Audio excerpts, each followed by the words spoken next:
So let's get right into it. For the last 20 years, I've been studying leaders and leadership, and especially bad leaders and bad mistakes from books like Why Smart Executives Fail, and in the last several years, turning my attention to what really works, and especially some of the signs of great leaders. And so I thought it would be kind of interesting to apply some of what I've done in a more of a corporate arena to the political arena. And so I did a little comparison of leadership capabilities and some management skills of Obama and Romney, and I thought I would share some of those thoughts with you. And again, I want to encourage anyone who has questions or comments to use the chat function. Gina will be monitoring that and sharing those thoughts of yours or questions of yours with me as well. So a bunch of criteria to think about. Leadership under crisis is near the top of my list of what's important, because if you really think about it, it is very hard to predict what's going to happen. I don't think when we were voting to elect President Bush some 11 years ago, very many of us really realized that, well, more than 11 years ago, realized that 9/11 was going to happen, and in fact, how you adapt to these crises that you can't really predict is a hallmark of what presidential life is like. Going back to the Cuban Missile Crisis with Kennedy, and if you want, the financial crisis with Obama. So, what's my score here? Leadership under crisis. I think for Obama, actually, pretty good. And in particular, coming into office, dealing with the financial crisis in a pretty dramatic way. We may or may not agree with all the moves that he made, but he certainly did act under huge challenges with the stimulus plan, with the bailout of GM as well. And in retrospect, I think there was probably more good than bad that came out of that, no matter what our political stripe.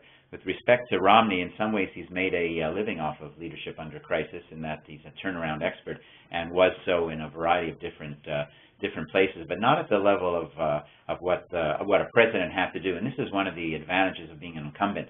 You have certain levels of experience that that someone new to the job or hasn't been president can't possibly have. But for Romney, you know, we could talk about how he dealt with the big dig and the tunnel collapsing, and I think that was and someone died at that time, and I think he handled that very well when he was a governor of Massachusetts. And you can go back even to when he was at Bain Capital, and Bain and Company, the consulting arm, was struggling, and he came back and helped turn around that organization as well. So I think there's a lot of examples there. But to me, Obama gets the nod because he was dealing leadership under crisis in a place where he didn't necessarily have the background, where it was unexpected, and when the stakes were as high as they can possibly get. On judgment. Judgment is, well, it's a tough one, because let's look at Obama. Was this good judgment to go and try to solve and address the healthcare crisis in the midst of the financial crisis? And again, we all have our own political leanings in that, and that's going to affect how we might think about it.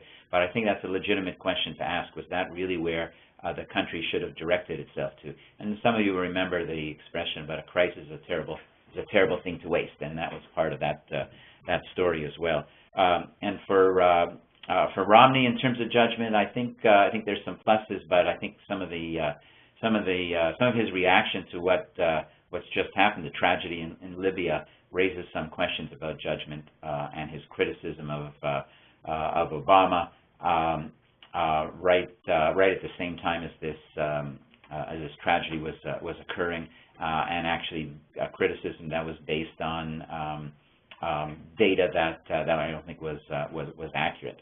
Let's move on. Agenda setting. 4 years ago, we would have had a different rating for Obama because he did set a new agenda. But you know, his agenda these days is actually a negative one. Let's not do what Romney wants us to do, and that's not. And many pundits have pointed this out as well. I think he has not set a particularly compelling agenda for the country with this election. Romney, on the other hand, again, whether you like it or not, whether you like the politics or not, has a very powerful agenda. And bringing on Paul Ryan as his running mate, I think, just further extends that agenda. I think we have a pretty clear idea of some of what Romney might try to do. Great leaders set agendas. You can't do anything without an agenda, and it's a concern for Obama, and I think it's a strength for Romney. Experience. This is another interesting one because if we look at experience before becoming president, and we look at Romney compared to Obama 4 years ago, Romney would trump the table easily. But I think one of the things that happens is once you become president, you actually have unbelievable experience as president. It cannot be matched. There is no comparison to actually having to be in the job already, and I think that's one of the big incumbent advantages, regardless of whether you're a Republican or a Democrat. Most presidents in modern times, with only a couple of exceptions, have been reelected to a second term. The Romney experience is really interesting because a lot of his story is about his business experience, and I think that's tremendous and impressive. But a question to me that I think we probably want to think about is how applicable or how transferable might that experience be? That experience was, at least the most impressive of it, was as the creator, a co-founder, and then running Bain Capital. Maybe turning around Salt Lake Olympics, I think, is relevant as well. And yes, he was governor, but a lot of his experience is around turnaround experience, management experience. It's very the experience of a consultant. Very impressive. But is that a skill set that actually could be transferred into the government sector? And I think that's a legitimate question. That's why I've marked him slightly lower than Obama on experience. Selling ideas. This is something that I really believe is undervalued by less experienced leaders. And by selling ideas, what I really mean is it's not enough to come up with a good answer or a good policy. You got to convince people it's the right thing to do. I mean, that's what great leaders do. And Obama has, I would put this at probably near the top of the list of the biggest mistakes Obama has made. And actually, some of you may recall that he did an interview with Charlie Rose not that long ago, and Charlie asked him, what was the biggest mistake you made? And he referred to how he had forgotten that he really needed to tell a story. And he was referring to healthcare, maybe some other things as well. Tell a story to the American people about why they need to and why they should believe in what he has to say. It's a really interesting flaw, if you will, because what it means is coming up with a great policy is not enough. You have to convince people, and I think everyone who's in on the webinar today that's experienced and has worked at a management and leadership level for years, you understand that the best ideas don't win. It's the ideas that people believe in that will win, and I think has been a big problem for Obama. And Romney, I don't think that's a big strength either. When you go and look at his record as governor in Massachusetts, there's a lot of information that suggests that he also believed that the best idea wins, not as severely perhaps as Obama, but to some extent somewhat similar. And that's a critique of consultants, frankly. So that's how I kind of rate them on the selling ideas. And then finally, you have to be an inspirational leader, and I think this one is pretty obvious. Even with the condition of the economy today, how is it that Obama is actually, as we speak today, in the lead? How is that happening? And I think the inspiration factor is one of the biggest differentiators. I think he continues to be inspirational.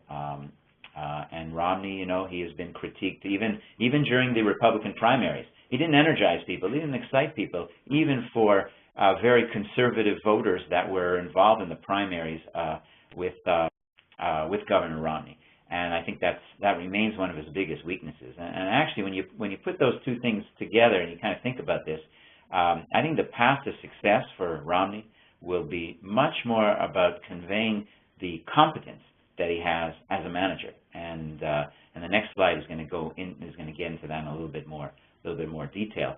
And for Obama, I don't think people are saying he's the most competent manager. And compared to Romney, he certainly isn't as good as Romney. But I do think when it comes to inspiration and ideals and getting people energized, he really is has been an impressive leader even today.